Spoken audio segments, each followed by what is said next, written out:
لیکن حضرت ابو طالب کے بابا حضرت عبد المطلب نے 5 سنتوں کو جاری کیا ہے جسے دین اسلام کی شریعت کا حصہ قرار دیا گیا.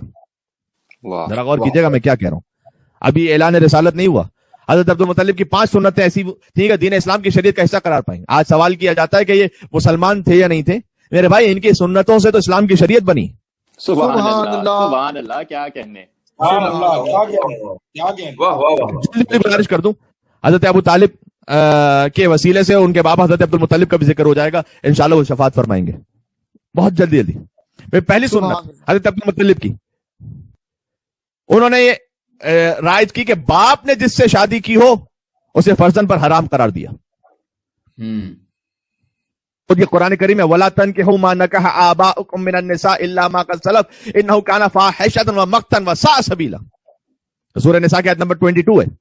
ان عورتوں سے نکاح نہ کرو جن سے تمہارے باپ نکاح کر چکے ہیں. کتنی قبیح سنت تھی جو رائج تھی عربوں میں.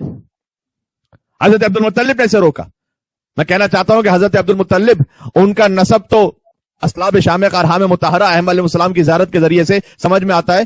میں تو کہتا ہوں حضرت عبد المطلب نے اپنی سنتوں کے ذریعے سے عربوں کے نسب بچائیں. سبحان اللہ, بے شک بے شک, کیا کہنے, بے شک. ان عورتوں سے نکاح نہ کرو جن سے تم باپ نکاح کر چکے ہیں, مگر یہ کہ اگر جو پہلے تم نے کر لیا ہے تو وہ معاف ہو گیا اسلام سے پہلے. بے شک اللہ سبحانہ وتعالیٰ نے کتنا سخت لفظ استعمال کیا, انہ کان فاحشۃ ومقتا وساء سبیلا. بے شک یہ کھلی بے حیائی غضب کا کام اور برا راستہ تھا. یہ حضرت عبد المطلب نے حرام کیا, اسلام نے اسے باقی رکھا قرآن میں. دوسری سنت تھی حضرت عبد المطلب کی خمس ادا کرنے کی. غور کیجیے گا بھائی, حضرت عبد المطلب جب زمین سے کوئی خزانہ دریافت کرتے تھے نا تاریخ میں, کہ اس کا 5واں حصہ رائے خدا میں دے دیتے تھے. اسی کو خمس کہتے ہیں. سبحان اللہ, 5ویں حصے کو تو خمس کہتے ہیں. بہت خوب. وَاعْلَمُوا أَنَّ مَا غَنِمْتُم مِّن شَيْءٍ فَأَنَّ لِلَّهِ خُمُسَهُ وَلِلرَّسُولِ سورہ انفال کا آیت نمبر 41. سبحان اللہ, کہ جان لو کہ جو کچھ تم کماؤ اس میں سے 5واں حصہ اللہ کے لیے اور اس کے رسول کے لیے. یہ خمس کی آیت ہے. اب وہ کیسا حضرت عبد المطلب کا ماننے والا ہوگا جو خمس نکالنے میں حیل و حجت سے کام لے. سبحان اللہ, سبحان بے شک. بھائی حضرت عبد المطلب کی سنت ہے یہ, اور یعنی نسب بھی پاک کی انہوں نے, مال بھی پاک کی انہوں نے. آج بات پہنچ سکے, اس لیے کہ خمس نہ نکالیے مال پاک نہیں ہوتا اگر خمس واجب ہے تو. بے شک بے شک. اور یقین فرمائے گا موضوع اس وقت یہ نہیں ہے, اس پر بات کر بھی چکا ہوں اور انشاءاللہ توفیق ملتی رہے گی, آئندہ آپ کی خدمت میں بات کرتا رہوں گا کہ جو اس عبادت کو یعنی حق ظاہرہ اور حق سادات یہ بھی سلام اللہ علیہ کے حق کو نکالنے کے عادی ہیں, ان کی زندگیوں میں جا کے پوچھئے گا کیسی برکتیں اللہ سبحانہ وتعالی نے عطا کی. سبحان اللہ, کیا کہنے, سبحان اللہ, کیا کہنے.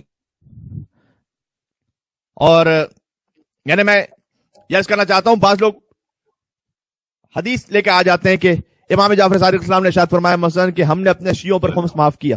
یہ حدیث ہے, سند بھی صحیح ہے, لیکن اس کا مطلب کیا ہے وہ سمجھنے کی ضرورت ہے. فقط ایک بات کہنا چاہتا ہوں, تاریخ میں یہ کنفرم لکھا ہوا ہے کہ جو 11ویں امام کے وکلا تھے نا امام حسن عسکری علیہ السلام کے, وہ ان کے پاس خمس آ کر دیتے تھے اور مولا انہیں لے لیتے تھے. اس کا کیا مطلب ہے؟ اگر وہ امام صادق علیہ السلام کی حدیث کا مطلب یہ ہوتا کہ خمس معاف کیا, یعنی اس کا مطلب ہے کہ 100% خمس نکالنے کی کبھی ضرورت ہی نہیں کسی بھی چیز پر, تو 11ویں امام اپنے وکلا سے کیوں نہیں کہتے تھے کہ میرے جد امام صادق نے خمس معاف کر دیا تھا تو میں کیسے لوں؟ وہ جب قبول کر رہے تھے تو اس کا مطلب یہ ہے کہ خمس واجب ہے, اس حدیث کا کچھ اور مطلب ہے. سبحان اللہ. بات ہو رہی. تیسری سنت, زمزم کا کنواں گزرتے زمانے کے ساتھ ناپید ہو چکا تھا, لوگ بھول چکے تھے اسے اور انہیں پتا بھی نہیں تھا کہ یہ کہاں ہے. حضرت عبد المطلب نے اس جگہ اوپر سے کھدائی کی اور بتلایا کہ یہ زمزم کا کنواں ہے جہاں سے اسماعیل علیہ السلام سیراب ہوئے تھے, اور پھر اس کنویں کا نام رکھا انہوں نے سقایت الحاج, یعنی حاجیوں کو پانی پلانے کی جگہ. سبحان اللہ. اور قرآن نے اس کا نام دیا جعلتم سقایت الحاج و عمارت المسجد الحرام کمن آمن باللہ والیوم الآخر وجاہد فی سبیل اللہ, سورہ توبہ کی آیت نمبر 19. تو یہ جو سقایت الحاج کا نام ہے یہ خود قرآن نے بھی استعمال کیا, اور حضرت عبد المطلب نے اس کنویں کو دوبارہ سے کشف کیا تھا. چوتھی سنت, حضرت عبد المطلب نے ایک انسان کے قتل عمد کی دیت 100 اونٹ قرار دی, جسے بعد میں شریعت اسلامی نے باقی رکھا. سبحان اللہ, سبحان اللہ, کیا کہنے, کیا کہنے. آج کی سنت, کعبے کے گرد طواف میں 7 چکر قرار دیے. حضرت عبد المطلب نے کعبے کے گرد جو ہے طواف میں 7 چکر، جو طواف ہے اس میں 7 چکر حضرت عبد المطلب کی سنت ہے. تو حضرت عبد المطلب سے جو قبل ہے نا طواف کا کوئی خاص عدد نہیں تھا، بس جتنے بھی مرضی چکر لگا لو. حضرت عبد المطلب نے کہا کہ نہیں 7 چکروں کی سنت ہوگی، جسے شریعت اسلامی نے بھی بعد میں اختیار کیا کہ جو طواف کریں گے اس میں 7 چکر لگائیں گے. سبحان اللہ.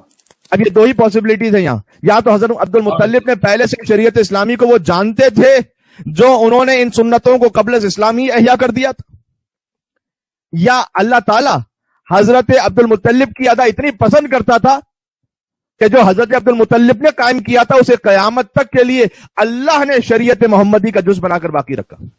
سبحان اللہ. بے شک بہت خوب. عظمت جناب عبد المطلب علیہ السلام. صلوات. اللہم صلی علی محمد. محمد